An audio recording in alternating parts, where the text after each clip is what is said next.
Hello viewers, welcome back to Daily Retro. Today we've got episode 14 of Guide to Games Rooms, and today we have Scotty from Marathon Gaming. Say hello, Scott. How are we doing, guys? Thank you for having me on, Dale. No worries, mate. Chuffed to have you on. We only met in person for the first time a few weeks back, didn't we, at Backcountry Games Market, so it was nice awesome to... day. Yeah, so many YouTubers there, and yeah, it's just nice to meet like-minded people. So yeah, that was like obviously all those events, any expos. That's the highlight. Is if you can meet someone, it's a bonus. But there was literally, I think there was 10 or maybe 15 people. It made the day. It was so. It was a good event anyway. But yeah, it was really really special, and it's great to meet yourself and lead on to this as well. So yeah, thanks for having me on the series. Looking forward to getting cracking on.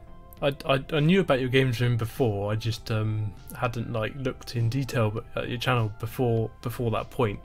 But it's always interested me because the amount of I'm sure we'll get to it at some point, but the amount of classic cabinets you've got in your room and sort of mixed in with consoles, people sort of tend to go one way or the other, and you seem to have mixed everything. So I think that's really interesting. But yeah, I've crammed a lot in it, and to be fair, I'm probably going to end up I am in a bedroom, but I might end up, if I put any more weight in here, I think I end up on the floor below. I think the joists are literally straining, trying to hold the weight of the cabinet, so I'm pushing the limits here. Awesome.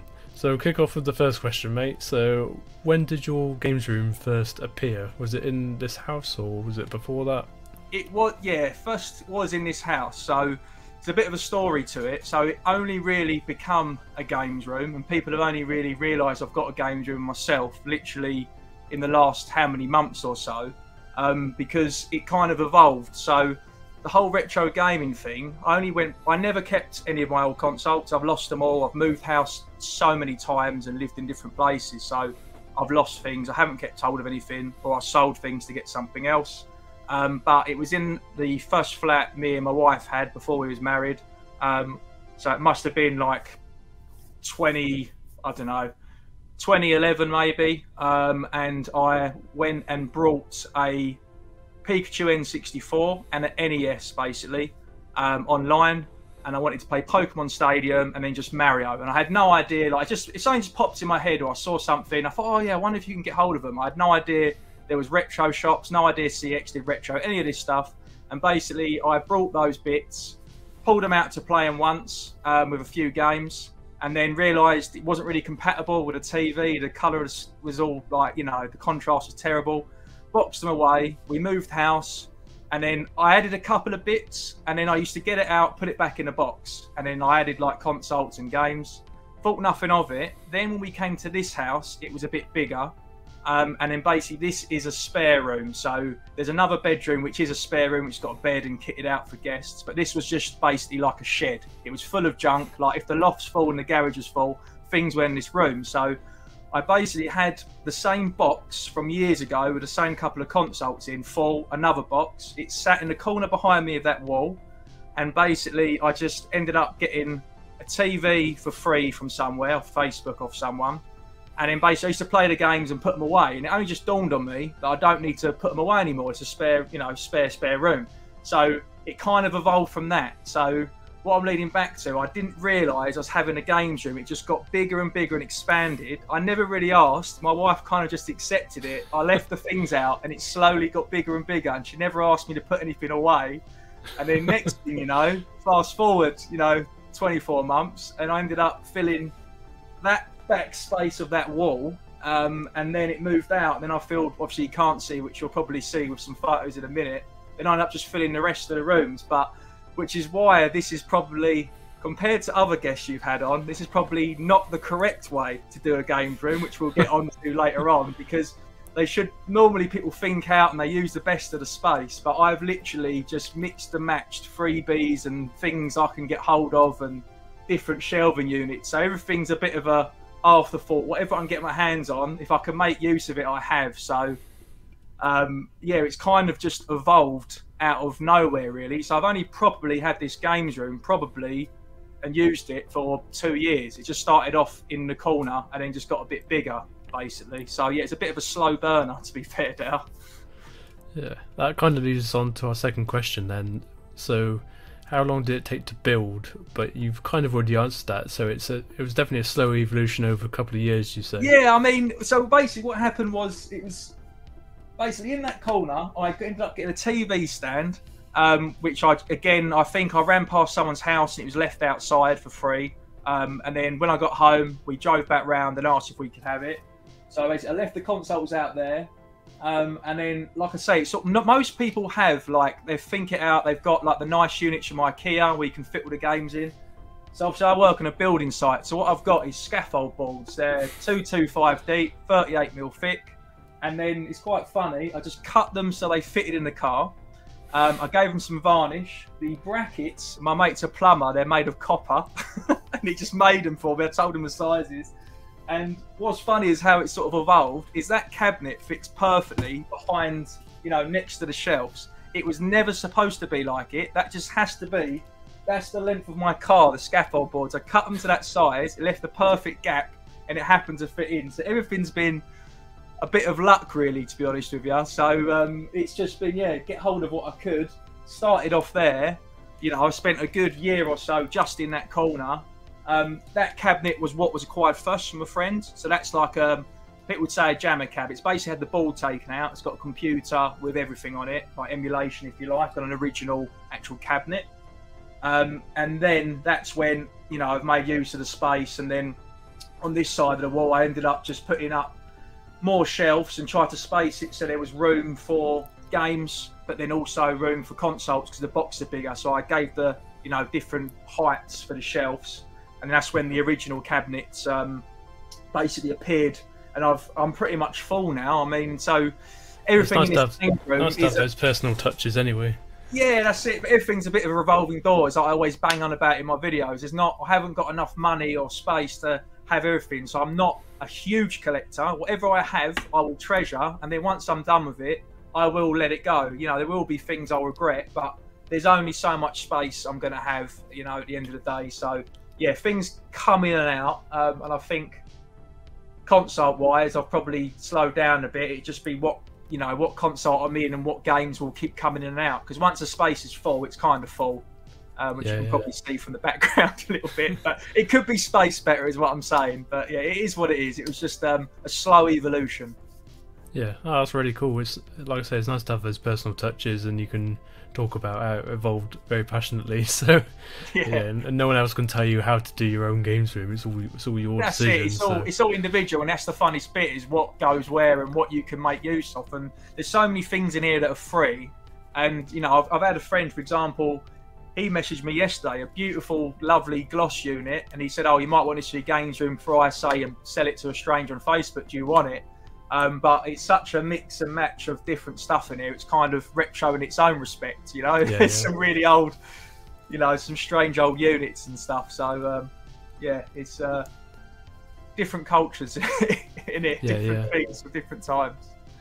Cool. So question number 3: where did the inspiration for your room sort of come from? Does it come from other people in person or from YouTube? Or I didn't really see anyone else's games room, or, you know, shared my own, to be honest. So I only had 2 people in to see my games room, and that was Retro Chef, because he popped round to my house to pick up some bits that I collected for him. So Lee came over, which was great to see him. And the only other person was Mitch, and that was the same day from Retro Rummage. He does boot sale videos, and obviously in the winter you struggle with that, so he's exploring different things, shop tours, and he said, "Can he do a tour around here?" So I was like, "Yeah, you know, of course you can sort of come around here." I've gone right on a tangent now. I've forgotten what your bloody question was now. That's all right. It's about inspiration for your room. Yeah, sorry. So I had those guys over, but I haven't been, so other than the person I started the channel with first, which was my friend Wayne, other than seeing his games room at his house, we used to do all the filming at his when we started the channel together, I haven't really seen any other people's games room, and I didn't watch many people on YouTube before I did YouTube myself and realised there was a community out there. So to be honest with you, mate, to answer your question, probably no one. It was just whatever fits and works. Like I said, with the scaffold boards and stuff, and you know, things could be better thought out and a lot tidier and a lot cleaner. And a lot of games rooms look more like, you know, you can tell it's like a collector's room because you know, the way things are presented. So like it might be look a bit more like a library or a museum, whereas my stuff's a bit like, it would make a lot of retro gamers and collectors sick if they saw my room. Like in the corner, I've got a load of plushies, and the only reason why I've collected these plushies is just they're hiding cables. So all the consoles are plugged in, there's cables everywhere. So yeah, I think the inspiration, to be honest, is just whatever worked at the time. It's a little bit of a bodge job, to be perfectly honest with you. You definitely don't have to have inspiration from other people. It's kind of nice to actually see that it's just come from your own ideas. So that's really cool. Cool. So question number 4: what is your favourite item and/or feature of your room? The favourite item is probably the cab that you can see on camera. So that was the first cab, you know, I got hold of. It's got so many games on it, which has been really handy for any high score challenges or just to try games out. Because I acquired that basically. I used to love, so Neon Knights was an arcade next to the Retro Hunter. Unfortunately, that closed down. And I used to love going there and playing games. So when it shut down, one of the guys that worked there, a very good friend of mine, Rob, he had this cab. He was working there at the time before it closed down, because he had the games, he had access to them. He'd done me, you know, a fantastic deal, and you know, basically gave this cab to me pretty much, which was absolutely like really, really kind of him. And I absolutely like cherish it. And obviously, if I ever went to get rid of it, I would sell it straight back to him. You know, the same deal he'd done for me. So, and the fact that a few reasons, the fact that it fits in perfectly, unintentionally. We treasure it, and then also the fact that it was a nightmare to get it up. Like the other cabs I've got in the room, they're like I think they call them cabarets, or like mini cabs or dwarf cabs. They're a lot smaller and lighter. That thing is so heavy. My friend helped me get up the stairs, and to be honest with you, I don't think we'll be able to get it down. How we got upstairs is beyond me. So normally people keep cabinets in garages, and you know, they're hard to maneuver. So getting that up, you know, 13, 14 flights of stairs deserves a medal. So that's definitely the prized possession in the room, and it's something that whenever someone comes around, people love seeing the different games and consoles for nostalgia. I've got a lot of my friends love, you know, seeing all this stuff, but they're not really into the retro gaming. But when they come in here, the first thing they do, they go to that cab, because they know whatever game they can think of, it's on there, and it reminds them, you know, of better times. So, you know, the old arcade days. So, and I loved my time at the arcade, and that just reminds me of everything that does. So, yeah, that's definitely my prized possession in the room, I'd say so. Awesome. Yeah, it's definitely nice to have that memory of that item, and yeah, it's nice that it wasn't just like bought off eBay off some randomer sort of thing. You've got a memory attached to it. Yeah, it's a nice story with most of the things in here, which is quite nice. So it's a nice personal touch. Cool. So question number 5 is, what do you think is the most expensive item in your room? The most expensive item is definitely the latest item. So to be honest with you, there's nothing, I haven't got anything massively, there's not massive value in here compared to a lot of, obviously there is to the average person, but you know, there's not things massively expensive and desirable, and there's nothing too rare in here, like console wise. Like, you know, it's all pretty much run-the-mill stuff and games. There's nothing like outrageous, but the original arcade cabs obviously are expensive. So the Donkey Kong cab, which is the last one, so I've got an original Sega cab and an original Nintendo cab. The Sega cab is Frogger, and that was the high score I held in the arcade before it closed down. So I had the high score in there, so they offered it to me first to buy, which is really sweet of them. Oh, and nice. Then the I still can't knock the high score off. And then the Donkey Kong cabinet, basically, it's very rare. We think, I don't know if it's the only one of that size in the UK, because you get lots of Donkey Kong cabs, but I've never seen one like that. And I've been to lots of different arcades and really haven't seen it. It literally is as rare as rocking horse shit, as the guy had said to me who sold it to me, you know, who was a very good friend of mine. And although he done me a cracking deal on it, it still is, you know, by far the most expensive thing within the room. But again, it's all relative. Like, for example, your, you know, racing rig you might have, it's probably costs a lot more money than that cab does. So it is all relative, but it's definitely the most expensive thing in here, you know, by 2 or 3-fold. But so yeah, it'd be that Donkey Kong cabinet. Awesome. I love Donkey Kong as well, and it's like one of the arcade go-tos I go to when I go to like arcade club and stuff. But it grew on me, Dale. It wasn't the first game I'd play. I found it too hard, too difficult. And the ironic thing is, I didn't like playing Donkey Kong on that cab in the actual arcade. So I used to play it on there before I owned it. I didn't like it. I didn't like the way the screen was. And then it was only when I started playing Donkey Kong on, you know, like a jammer cab or another cab, I started learning the game and really liking it. And I got good at it.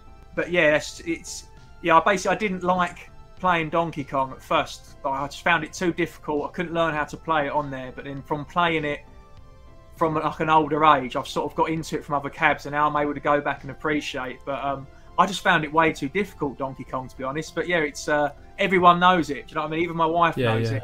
She can only name, you know, they could say name 3 characters. That'd be it, wouldn't it? Mario, Zelda, and Donkey Kong. That'd be all she'd come up with. You know, maybe Sonic, but yeah.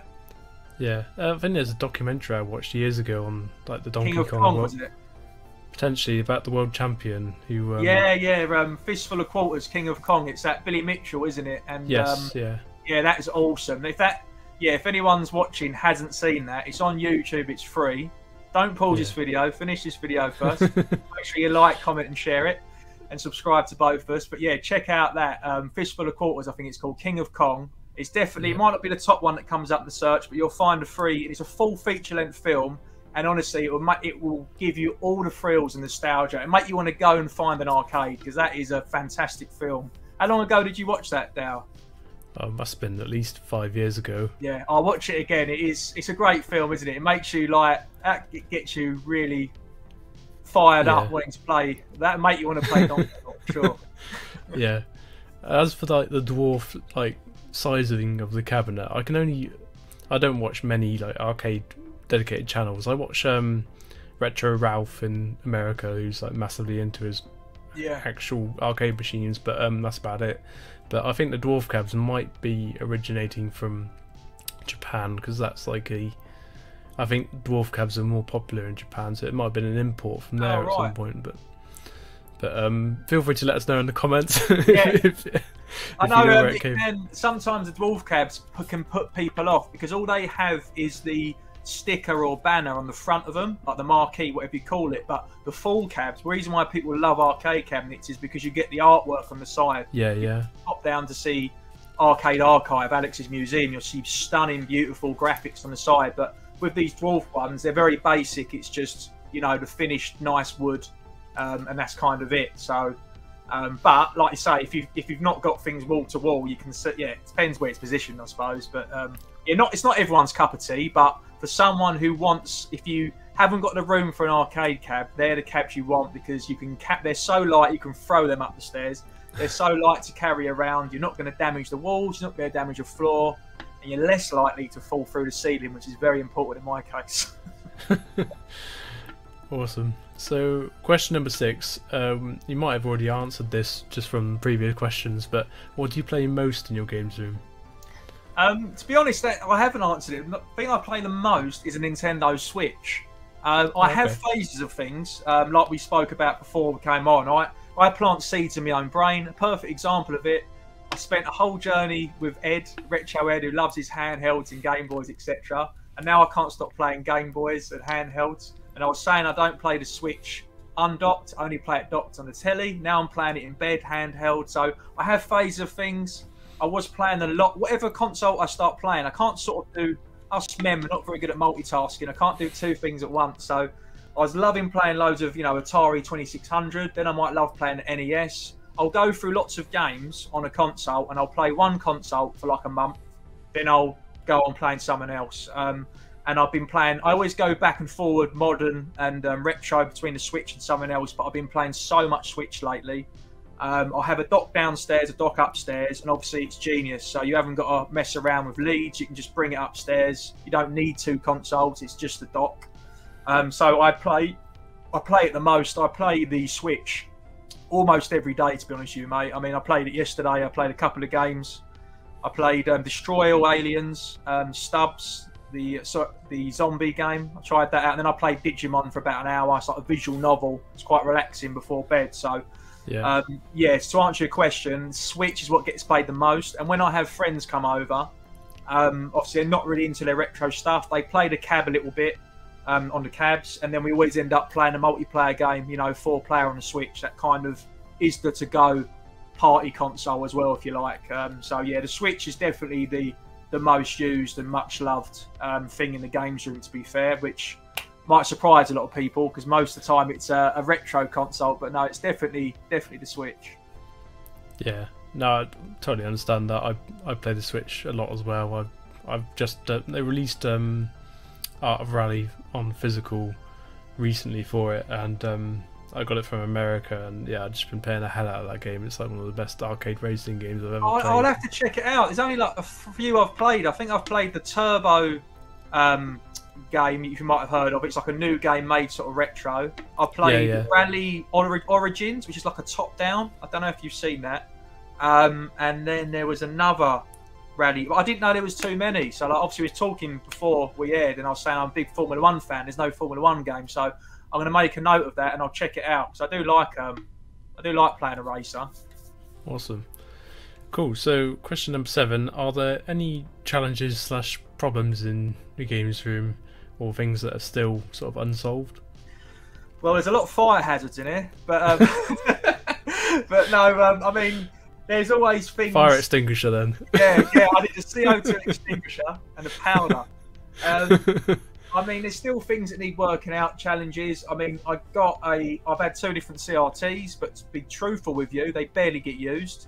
And every now and again, someone will see footage of me playing, you know, an 8-bit game on an old flat screen, and I get the comment of, "Can't believe you're playing it on there." But the thing is, the picture difference isn't too much greater on the CRT. Obviously, it is better, but the old flat screens, the ports on them are amazing. They've got USB, HDMI, you know, they've got the 3 colour leads, the big fat ones. You can leave everything it's so much easier. You've got the RF on there.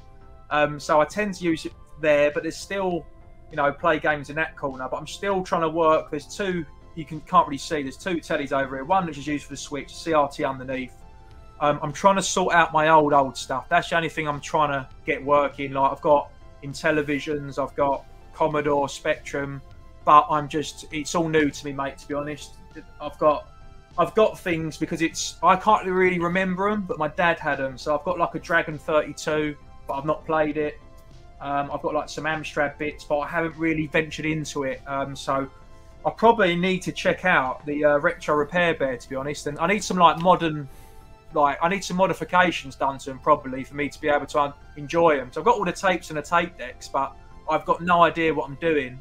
And it's only when I watch, you know, Paul Retrobait and stuff and speak to some of those guys that are experienced with some of the older stuff, they was explaining to me, you know, you can get the hardware adapted, you know, with everything on. So I need to explore that a little bit, but it's all not really problems to unsolve. It's fun making things tidier and moving things around, you know. It's a bit like when you're younger and your mum tells you to tidy your room or something, and you go on a bit of a mad one and you move the bed to the different side of a wall. You're like, oh my God, I've got so much space for activities. It's that sort of stepbrothers moment, isn't it? So I will always, every few months, I kind of completely move everything. Like the Switch games originally on the shelf up there was too many. They went down in the corner over here. Then I got too many again. They're in another place, and every time I move it, I'm like, yeah, that's the best place. I'm never going to move it again. Then I move things again. So, yeah, it's a revolving door, and everything just keeps getting moved around. But I'm happy everything is, and how everything is in the games room. But I'm sure there will be changes in the near distant future. But it's all just slow improvements, and that's what games room is all about. It's all enjoying it, isn't it, and how you want to do it. If you just decide you're playing one thing more than another, you might completely, you know, change things around or upgrade certain things, furniture items or a TV, you know, or lighting. I talk about it a fair bit on my channel, but yeah, you shouldn't like just mod any console just for the sake of it. I only mod like the consoles that I sort of absolutely love. I don't just go off modding everything. But it's relatively inexpensive on those older consoles to get them like RGB modded, and then you can just have a nice SCART cable, and then there's absolutely tons of SCART to HDMI upscalers you can buy now. They range from like 80 quid all the way up to like 300 quid in my case. So it's a difficult thing because you got to have those those consoles you love and what love them enough to sort of modify them to get the best out of them. Yeah, before you decide what you want to do, sort of thing. Yeah. It's more getting the games to work, I think. It's the tapes and the loading and all that stuff. It doesn't bother me to tune. I like tuning in. I quite like it, you know. And then it does an auto save anyway. If you don't unplug it, turn it off and on again, it knows it's tuned in. So it's not really that bit that bothers me, because all the TVs in here are old. Got the CRT, that little flat screen, and the larger TV for a Switch. That's still an old technology. That's nowhere, you know. That's not HD telly by any means, I don't think, or it'd be one of the early ones. But yeah, everything's got the right ports, and it's not that respect. It's more the games, I suppose. It's getting all that. It might be something I'm doing that I'm not quite working out. It might be a input error from myself. It might be loading, but I'm not pressing the right combination of keys to actually get the game to work. Who knows? But I'll save it for when a friend's round who, like yourself, who has got a bit more knowledge than I do, and I'm sure they'll be able to point me in the right direction.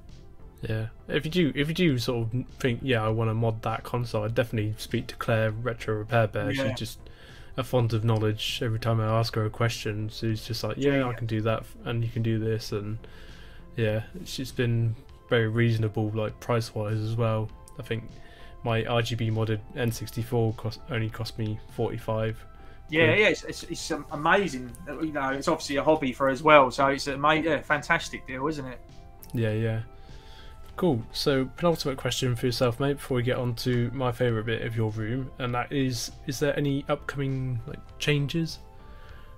I honestly don't think there will be. I mean, again, it would just be minor little tidying. Like, everything in here is pretty much a freebie, other than the only thing purposely brought was this little sofa here, because it's a sofa that acts, there might need the extra room, so it goes down as like a mini sort of bed as well, so it's a sofa bed, if you know what I mean. But everything I've got in here has kind of been a freebie. I'm kind of happy with everything. Like I said, I'm quite happy. It would just be what games I'm getting into, what console I want to explore, and games. That would be the only thing. There's not going to be any massive changes in more arcade cabinets in. I don't think I can get any more in.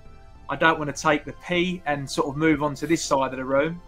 But it is quite funny how unthought of it is, because I don't know if you can see from any of the pictures, but when I first started having a realisation that it could be the games room, my wife had it before I did, because the wallpaper, you see it in some of my videos, it's basically like, I don't know how to explain it, it's like a teenage girl's wallpaper. So it's like a lady in a dress with a feather in her hair.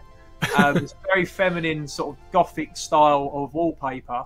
And it was in the house before, when we brought it. And we should have, before I started putting the shelves up, she went, "Oh, do you not think you should take that wallpaper down? It might look silly having, all your gaming stuff and all your fun stuff, and then you've got that wallpaper." I said, "No, I won't have it for that long. It's just temporary, to play some games."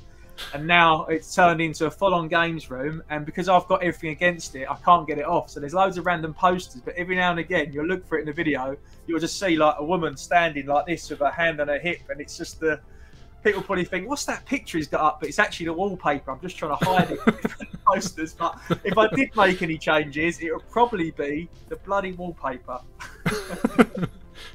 That's definitely a unique answer. I've not heard that one before. You weren't expecting that. Cool. So, final question for yourself, mate. Are there any tips you would give to people who are sort of thinking of building their first ever games room? I mean, I'll probably contradict myself by saying this, because I would say take your time with it, and that is because you don't know what you're going to want to have. You want to build it slowly. It's like when people buy a new home, they can, before they see the home on plans, they'll measure everything, they're all the furniture, then they'll get in the home and realise, "Oh, I wanted this or I didn't want that." You won't know till you're using it. So just do it slowly, don't rush it, do enjoy it. The amount of times I see people on Facebook groups they'll literally go, "Has anyone got any cheap games?" And they'll write shelf fillers, and that really bothers me, because you shouldn't just have things in there for the sake of having things in there to fill space. Like, just enjoy it. Without plugging my own name, the whole thing of collecting is a marathon, it isn't a sprint. Take your time with it and really do enjoy it.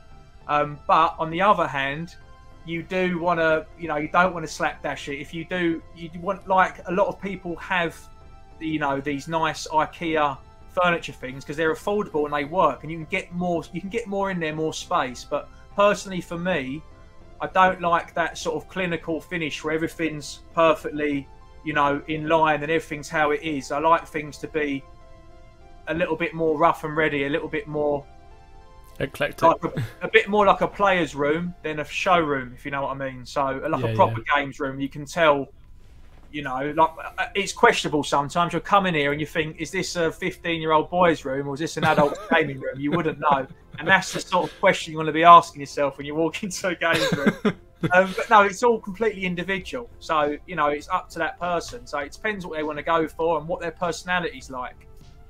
You know, if they want everything all perfectly in line and they might have a bit of OCD and want everything exactly how it is, then obviously that would be the route that they'll go down. But definitely enjoy it and take time because it is fun putting it together. And it is fun changing things as well. So you don't want to make a mistake and put things in there and you've got to take things down. To do it slowly. And the funniest bit is things for free. Like I've got one of the TVs I got off an old lady round the corner. Like there was 2 things I found outside someone's house while running and went back for it and asked, can I have it? Like it's fun getting things for free and just building it. You don't need to buy everything. You can, like, it's an expensive hobby as it is, gaming and collecting, you know, physical games. It's expensive. So you might as well save some money and have some fun and see what you can get for free, because there's a lot of things you can get for free. Like, I mean, look what I've got. Scaffold boards which would have been chucked in a skip, you know, and old bits of copper, and I've managed to make some shelves out of it, which would probably, you know, if that wasn't have games on it, it might be something out of Tate Modern. People go, oh, that's quite cool, he's done that. Do you know what I mean? So yeah, I definitely have plenty of people say that they can get CRTs especially for free, and yeah, that's definitely like the cheapest way to get up and running on your old consoles. Yeah, definitely. I mean, even not just CRTs, because the TVs have gone silly now. Like 10 years ago, 42-inch TV was a big TV. If you had a 42-inch, it was amazing. Then it was a 42-inch. Now it's like it's small. Everyone's got a 50 or plus. So you can go on Facebook Marketplace and you can buy a flat screen with all the ports on it, and it will be, you know, 30 inches plus, and they only want a £5 for it or a tenner. You'll be surprised. Yeah. When you go down your tip, spring's coming, people will be going down the tip again. There's always that one container and it's full of TVs. Poke your eye in there, there'll be stuff in there which you wish you had and someone's thrown it away. It's criminal. Like the CRTs are getting harder now because it's so old. Unless you're in the know that they're used for gaming, you wouldn't have a clue and you'd think no one's going to want it. But there are some TVs that you pay 500 quid for 10 years ago and they're perfect for today, and you can pick them up for £5. You really can, you know, on Gumtree, Facebook Marketplace, eBay, closest, or just ask your friends. Then, you know, what people tend to do, they get a TV for their lounge, and then the lounge TV gets nominated to the bedroom TV because it's the older one. Like my TV in our bedroom was our lounge TV about 20 years ago. You just, you know what I mean?